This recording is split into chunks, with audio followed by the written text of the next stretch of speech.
I love taking cool pictures to post on social media. Photography has always been an interest for me, and my OMD makes it really easy for me to get great shots. This camera has a great look to it. It's small and easily fits in my bag. I always get compliments on the classic look it has when I'm carrying it around, and it's also lightweight too, that I can carry it along with me all day. This camera is really simple to turn on and shoot. If I do need more light, there's this cool built-in flash that's hidden right in the top of the camera. I truly do love this camera, because I don't have to think about the settings. I can just quickly take my shot.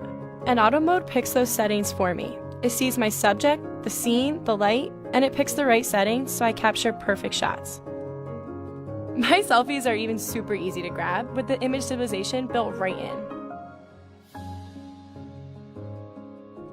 With the touchscreen on the back, it makes it simple for me to frame the shot. When I am looking to capture something a little bit more specific, I use the specialized modes to choose a scene that I want to shoot. I personally love taking pictures of my fun, cool-looking food. I capture sharp images with a perfectly blurred background. Once I'm done, I can simply click that shortcut button on the top of the camera and it takes me right back to the scene menu. Something really awesome about this camera are the built-in filters. Personally, my favorite filter is Bleach Bypass. It gives my shots or video an authentic and old film look that we all love to see on social media. This camera is so easy to use. It grows with me as I'm learning the basics of photography. And as I do become more comfortable, it introduces me to those techniques like HDR shooting and light trails for stars at night. Sharing my pictures on social media is effortless. The shots instantly sync with my Olympus app and transfer directly to my phone. I'm Jacqueline, and Olympus designed the perfect camera for me.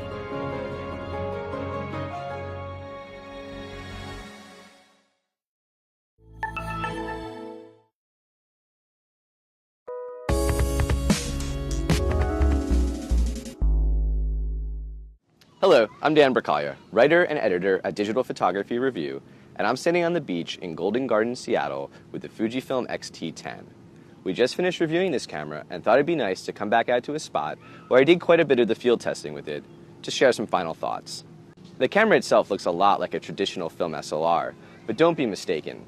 The viewfinder on this camera is actually electronic. It may take some getting used to if you're coming from an SLR, but the detail of this EVF is actually quite good. Up top, there's a shutter speed dial, exposure compensation dial, and dry mode dial. Also, many of the lenses for this camera offer electronic aperture rings around the lens barrel, making them quite intuitive to use. The body is made of magnesium alloy, giving it a solid build quality. However, it does not feel heavy in hand. One feature I find particularly helpful when shooting this camera, especially when shooting candids here at Golden Gardens, is the flip-out LCD screen. Another really nice feature of this camera is the ability to customize many of the buttons on the camera body. The camera is quick to start up, and it's quite responsive. It can shoot bursts up to 8 frames a second, or if you prefer a slower frame rate, 3 frames per second. Face Detect, a feature that picks the focus point based on the nearest face in the scene, was quite useful when shooting candids from the hip. Unfortunately, it works better when shooting in single shot AF than in continuous AF. This is unfortunate because continuous AF when shooting a moving subject is obviously much more sensible. The X-T10 also features 11 baked-in film simulations that are quite useful and a lot of fun to try. The camera also has the ability to shoot RAW, and in doing so, it allows users to reprocess images in-camera in any of the 11 film stocks. One area the camera does not excel at is video capture. Video resolution is a bit lower than we'd like to see, and false color tends to be a problem. Ultimately, the Fujifilm X-T10 is a well-built, highly customizable camera with retro stylings and plenty of physical controls. Image quality is good in low and bright light, and AF performance functions well in most shooting scenarios. For more on the Fujifilm X-T10, head to dpreview.com to see our full review and a sample gallery of images, many of which were shot right here at Golden Gardens.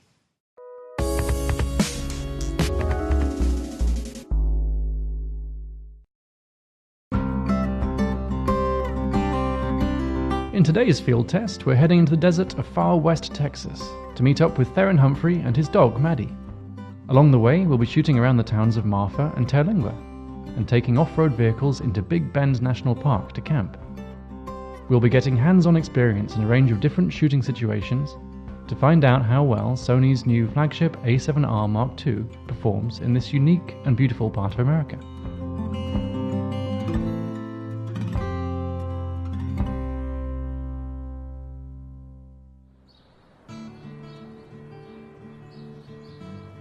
Hello? My name is Theron Humphrey. I was born and raised in Pollocksville, North Carolina, and I'm a photographer. I traveled around the U.S., documented and told the story of one person a day, every day for a whole year. Around the same time, Instagram had launched, and it was a really new app, and my buddy was like, hey, you should pick up this app and post photos to it. And I think if you just interject like this personal narrative of who you are and what you're doing, it'll make the project even more valuable because people have something more to connect to. So I was just posting pictures of me and my dog, Maddie, drive around the US in our truck. Awesome, love it. Thank you so much. Enjoy yourself. So this is the Sony a7R Mark II, which is very significant for a couple of reasons. The most obvious is its sensor. It's a full-frame sensor, and it's a BSI, backside illuminated sensor, which is the largest of its kind in any camera in the world. It's 42 million pixels, so it's very high resolution, and it has 399 phase detection AF points on it. What that means is that compared to the original A7R, focus is faster, it's more precise, and it's capable of tracking moving subjects. As well as stills, this camera also shoots 4K video in 2 modes. We're going to try and run through all of these different settings. We're going to try and get a good idea of what it's like at low ISO, high ISO, what the video image quality looks like, what the still raw image quality looks like, and hopefully we'll get some great pictures. The day before meeting up with Theron, we stopped on the outskirts of town to check out Prada Marfa. Tumbleweed. This is a local art installation. It's not a real Prada store. I'm going to take some still images of this while the light is really nice. And we're also going to take some slider shots comparing the different 4K modes of the A7R II. One of the most common requests we've had from viewers of our field test series has been for more video footage from the camera we're reviewing. So we shot this video entirely on the A7R Mark II, recording both internally and externally via an Atomos Shogun 4K recorder. The A7R Mark II sensor has enough resolution to shoot 4K video using an almost full-frame crop, or in a Super 35 crop mode. Super 35 is similar in area to APS-C, and in this mode the A7R II is actually oversampling, which means cleaner video output. After Prada Marfa, we headed to Hotel El Cosmico to get some shots of the grounds. Our first task was to set up a time-lapse using the optional app which can be purchased from Sony's Play Memories service. With our slider moving and variable ND filter in place, we programmed the camera to shoot one JPEG frame every 3 seconds for roughly 20 minutes. One of the major selling points of the A7R Mark II, like all large sensor mirrorless interchangeable lens cameras, is its relatively small size and weight compared to an equivalent DSLR.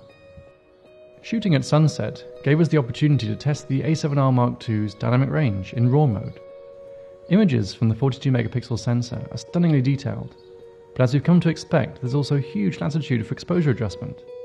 It's possible to perform very aggressive shadow lifting at base ISO with little penalty in terms of noise. Before we headed to bed, we left the camera overnight, shooting one more time-lapse of the stars moving across the night sky, this time shooting RAW.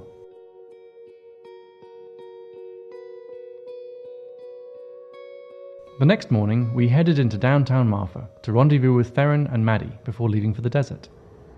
We came out to Big Bend National Park. It's one of the few national parks I've never been to before, and it's actually the least visited national park.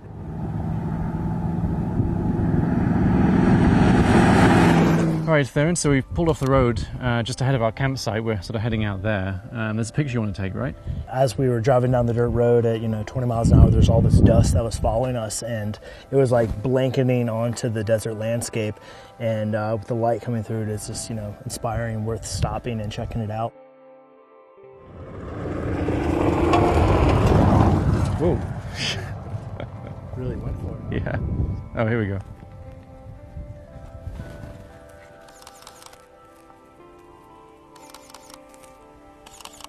Oh yeah, that's way nicer, huh? With film, you would expose for the highlights, and then you would develop for the shadows. And the cool thing about the Sony camera is you're doing the same thing. So what I fell into practice was like, how much detail do I want to remain in the highlights? And then I would expose for that, because you can bring the image into Lightroom and you can just open up all the shadows and all the details there, and it looks great.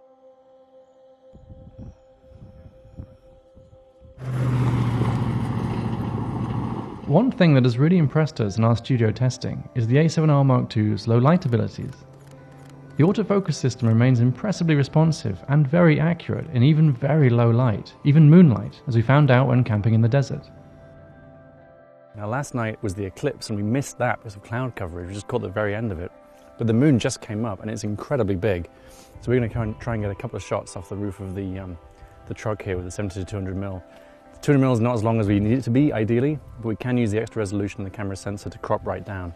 So hopefully we can still get a good shot, which is nice, a nice surprise. At ISO 12800, image quality from the A7R Mark II's RAW files is still very good, and images clean up nicely with a bit of post-processing.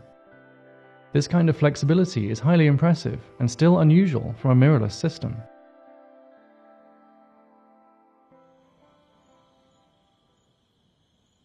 I think my mantra in life is put myself in situations where I have to work for other people as little as possible to give myself the most time to create what I love and what I think is important. And freelance provides that opportunity, but it is a hustle. It's a lot of work to stay on top of it. The most important part about photography would never be the technical attributes of the camera and the lenses. It's always going to be what you point your camera at. I think you should always equip yourself with the best tools available, the best tools that you can afford, but you should always go out into the world and be conscious of what you're pointing your camera at and wanting to celebrate it and honor it. And that is what people are going to talk about.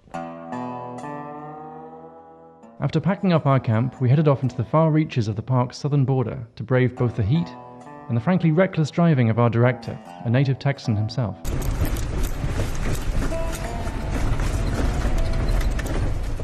During a brief pit stop for water and motion sickness pills, we set up a shot to test the A7R Mark II's lock-on AF tracking.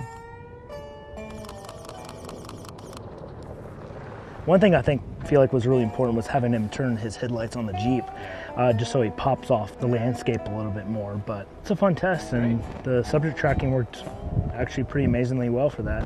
One thing I really like about the A7R Mark II actually is the viewfinder. Very high magnification, 0.7 times magnification. It's really big, it's really crisp and detailed. It's very, very immersive. It's one of the best viewfinders, if not the best, in terms of just the experience of any mirrorless camera that I've used.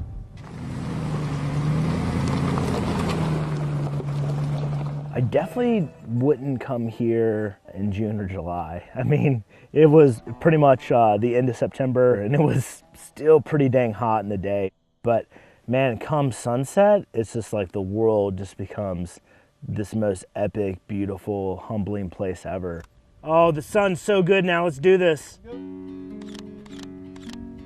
That golden hour is really more like golden 20 minutes when you get down to it. I do have that extra resolution, so not that I want to be sloppy with my compositions, but I do have way more room to still have enough file size if I do have to crop it. The images with Maddie take a lot of work.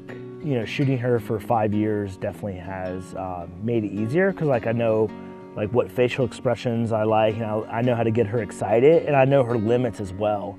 You okay, girl? Stay, Maddie. There we go. Look at her, Becker. I think we just got the shot of the day, certainly. Oh, there she goes. Turns out dogs can't sit in camp chairs for all that long after all.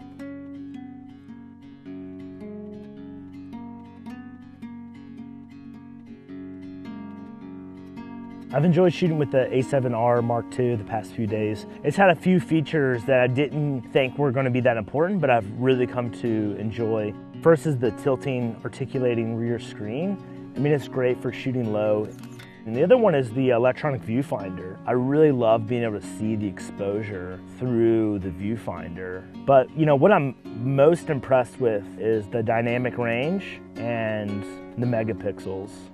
In case I do have to crop in, or if I don't compose an image perfectly.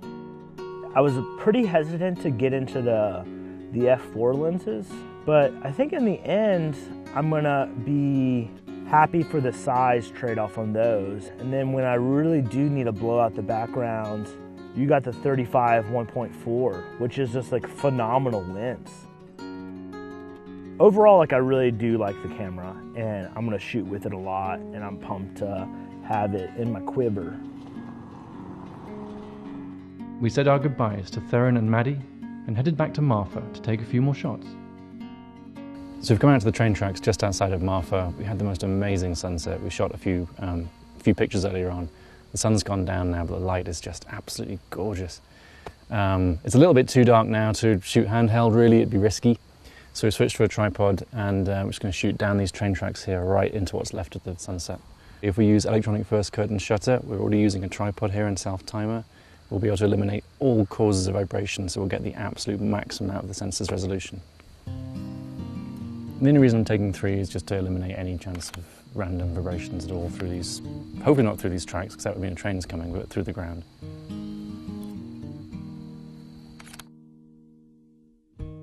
So it's the end of day 4, pretty much the end of the shoot now. It's been amazing. This is probably the most varied of the shoots that we've done. And I've had a lot of fun working with the A7R too, and I think Theron has as well. You know, photography is a window, and you can either talk about the pane of glass, which is like all the technical parts of the craft, the gear, or you can look through the window at the world. And I think that's when photography becomes most interesting and most compelling, when you're talking about what's on the outside of the window.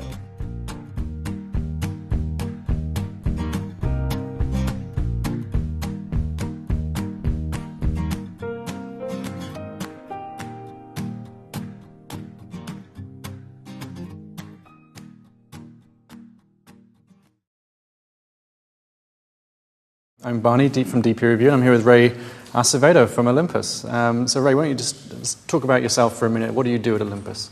Sure, thanks. First, thank you for the opportunity to be here. It's a fun day and an educational day. What I do for Olympus, I actually cover the West Coast in both an educational and a field marketing position. The industry word, if you will, I'm a field tech rep. Okay. So Olympus, I mean, as a camera manufacturer, Olympus makes everything from waterproof tough cameras to high-end mirrorless interchangeable lens cameras. I mean, if you had to summarize your strategy for our readers in, one paragraph, how would you do that? Well, it's to put the proper tool in as wide a variety of hands as possible, to help people gather great pictures, almost no matter what situation they're in. For the enthusiast market, it's literally creating cameras that utilize Olympus's strong history in the photo industry, strong history of high-quality camera and lens design, so again that they can continue to gather great pictures and utilizing today's great technologies. So we're talking about new technologies. Olympus, along with Panasonic, are one of the first manufacturers to create mirrorless interchangeable lens cameras in the sense that we understand them now. Mm-hmm. I mean, why make that move? Why move away from traditional DSLRs, which I know you were making, to the mirrorless models? Well, keep in mind that the 4/3 format, which Olympus introduced to the marketplace in 2003, was based on this one fixed sensor size. And it was in essence designed to optimize a specific sensor size to a specific lens diameter mount. And the DSLR category was something we stayed in for many, many years, but we saw an opportunity to remove some of the, what we'll call unnecessary components of that design. Like a mirror. Like a mirror box, a mirror, pentaprism. And as a result, when that was removed, and utilizing the same 4/3 sensor, the diameter of the lens mount was able to be reduced 6 millimeters. And so as a result, everything else was dropped in size and weight along with it, and specifically lens sizes and body sizes. And so that added the portability, obviously, the lighter weight, which in essence also gave us an opportunity to bring in both new customers, as well as some who had been using the traditional DSLR. So in that connection, you now have 2 product lines within the Micro Four Thirds lineup. You have the Pen line, PEN, then you have the OMD lineup, which is a little bit higher end. And can you sort of summarize quickly the differences between those two lines and why they are distinct? Yeah, of course, the fundamental, they're really targeted at two different levels or categories of photographer. And the pen is for those who want more of a rangefinder style shooting experience, even at the lower end of the pen line, the more casual, and as I'm now starting to call them, the more even social photographer. At the upper end, the OMD class, Which came later, right? Which Pen came later. first. Yeah, the pen was introduced in June of 2009. And then a couple of years ago, exactly a couple of years ago, the OMD class was introduced. And of course, the fundamental difference by looking at them is the electronic viewfinder, which sits at eye level, dead center of the camera. And that brings along In the OMD line. in the OMD line, that brings along what we'd call the traditional DSLR shooting experience, but in a smaller size. So this is the EM1, which is the flagship OMD right now. I mean, do you want to just talk us very quickly through the features of this camera and what Olympus was trying to do with it? Yeah, the OMD, the EM1, excuse me, was simply built upon what was begun with the M5. And it's all about adding durability with a magnesium alloy, weather-sealed body. But the star here is a big improvement in the electronic viewfinder. It is a much higher resolution, about 2.3 million pixels. And it's also, as I describe it, a much bigger window. Its magnification is noticeably higher. And by design, the body was given a nice firm grip. And because it is a tiny bit larger, the real estate allows a little bit more controls as well as slightly larger controls. And so a lot of people who pick this camera up really find a lot of appeal to the comfort level of just the hand-holding experience of it. But high performance, it's aimed at a person who is wanting that portability but without sacrificing image quality. Who's buying this camera now? Yeah, and of course I can only comment on the U.S. buyers and then those who are actually registering the camera. But the majority of those registered owners are male, and they tend to run between the ages of 40 and 65. And they actually mostly come from households with incomes about $100,000 and higher. Obviously, that's just who registers. Yeah, but I do see and talk to an awful lot of female users, both younger and older than those ages. And the beauty of it is that at various events, trade shows, et cetera, I run into a lot of people who approach me, and they've been using this camera or the M5 for some time, and they describe a renewed enthusiasm with their picture taking. And you have to attribute just the ease of use, the portability, the lighter weight to that. And they're truly kind of excited about it. And, one gentleman in particular, the very first person who made a comment to me, said something to the fact, I haven't had this much fun taking pictures in years. And we also see buyers of this camera who are using them alongside their existing full DSLR kits. And we promote that, frankly. Why not? Because it's simply a different tool for a different day. As a second system, yeah. But I've also had, again, people approach me and say, I bought this to use it alongside, and then all of a sudden I realized I was no longer using the DSLR kit.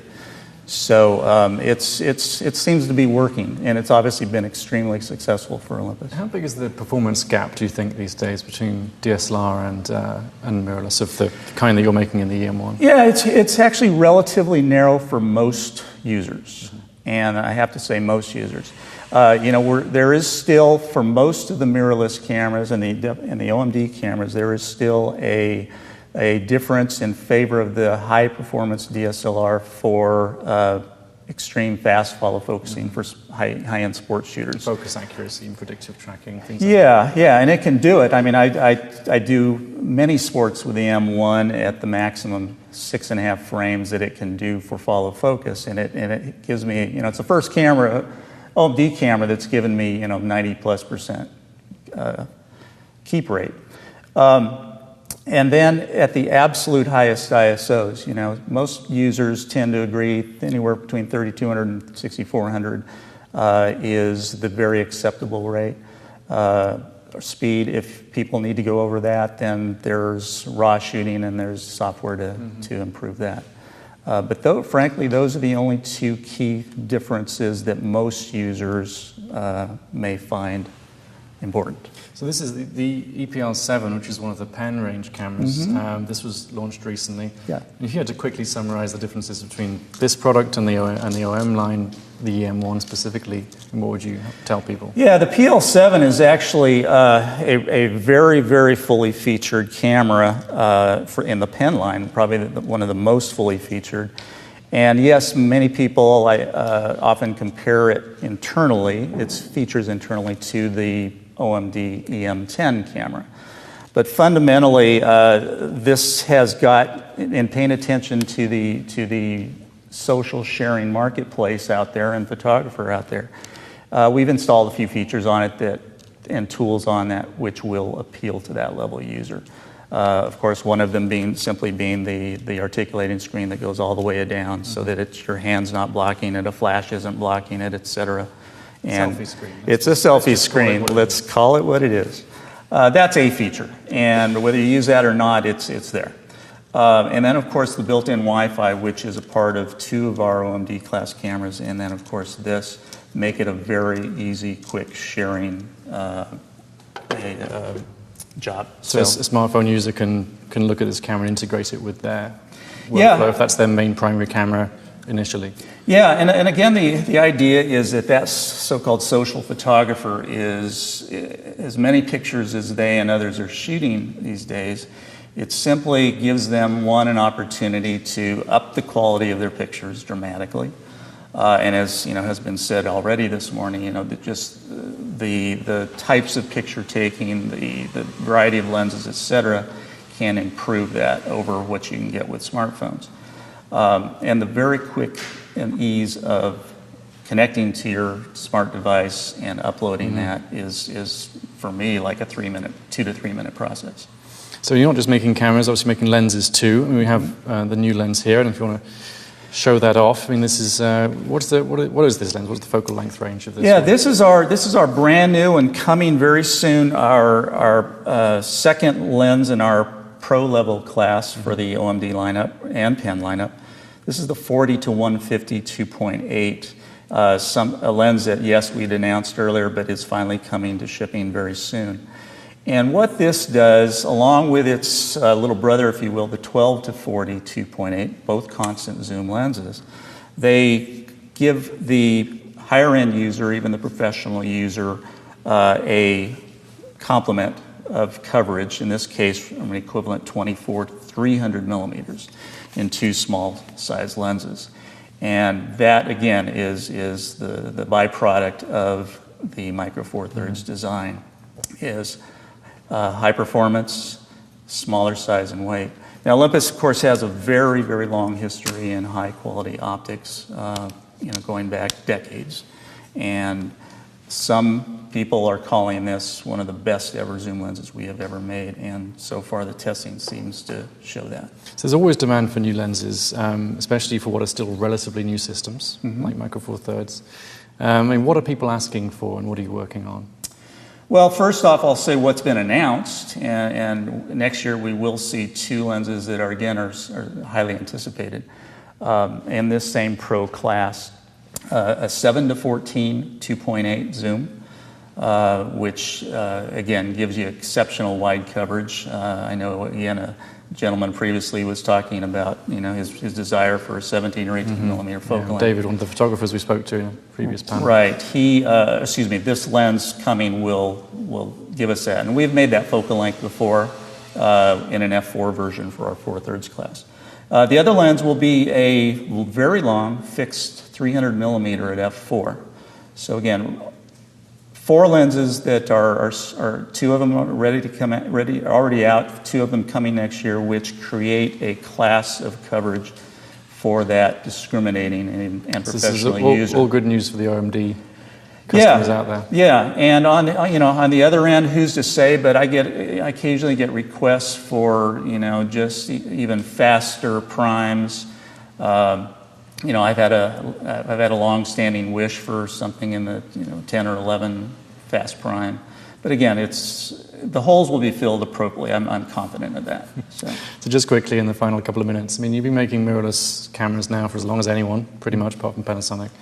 What have you learned over the past 6 years? Well, I mean, one is that there is a growing section of the audience that was either ready for this or and now that they're seeing what's available, is really grasping to this idea. Yes, in other parts of the country, or excuse me, the world, there were earlier adopters than the U.S., but when I go to trade shows or work events, etc., there are numerous people who come to us and are simply, they've heard about it, they want to see it, they want to talk about it, they're very interested, or they've already bought and they want to see what's new. So again, that's fundamental. And two is that it kind of, the movement to Micro Four Thirds essentially kind of validated what we began with the original design of the 4/3 format. And that is so that we can create a system that is truly matched. I mean, Olympus was in the position to literally start from scratch with our digital interchangeable lens cameras. And the Micro Four Thirds system becomes an even more pure version of that because, again, you don't have the mechanical components that migrated over from film cameras. So again, the benefits that come along with that are seeable. Matching the lens to the sensor. Yeah, and that was noted from day one by users and reviewers, and the respect that high image quality was achieved even at the corners with wide-angle lenses. And that's high image quality, new technologies, new innovation. I fully expect to continue. And that's me speaking one as a photographer and two, obviously, as an Olympus employee. I'm confident in what the company is going to continue doing. Great. Exciting times ahead. Well, thank you, Ray. Yeah. That was interesting. And thank you very much for watching.